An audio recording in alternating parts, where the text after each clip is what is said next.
Hey guys, Al here. Oh, on my last field for the day, pulling soil samples. It's been fun day, but pulling soil samples the right way and marking your GPS coordinates and um, driving around to different fields, it takes time. So I really tell you, I respect the hell out of guys like Caleb and Mitch and several other who do this full time because it's quite a bit of work, but obviously it's well worth it. That's why those guys who are in full-scale row crop agriculture find the importance of it. So something to keep in mind.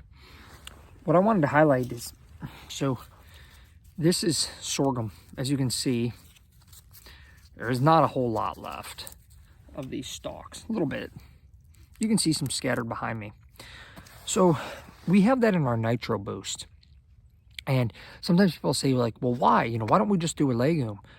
This is a really good example because here we are in April in Ohio, and we still have sorghum coverage.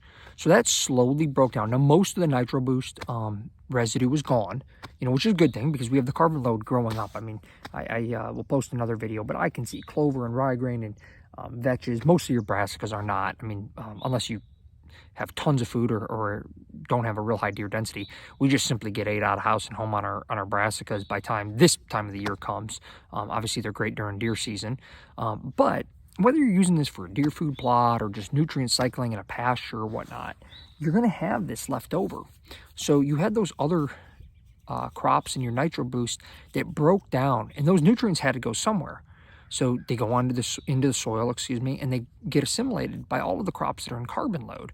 And that's why we reduce our need for synthetic inputs, depending on soil structure and everything. But the nice thing is that we still have some higher lignin filled or higher carbon and nitrogen ratioed plants in the nitro boost, and that's done very specifically because this is very slow release fertilizer. So we still have a decent thatch covering across this field. As the carbon load's growing up, that sorghum continues to break down. I suspect in another month and a half, when we get nitro boost planted back in here, this carbon load, believe it or not, I mean, it is going to be from how high you see it in the background. It'll be belly high, I would say.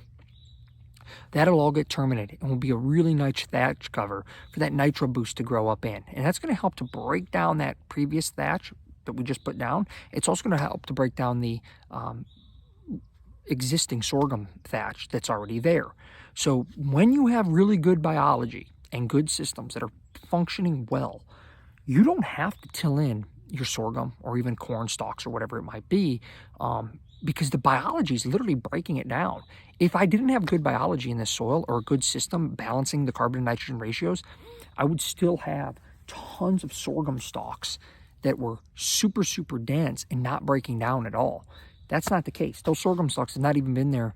I mean, I terminated in August, let's say, August 13th, I think I planted this past year, and it's April, I don't know what it is, April 14th.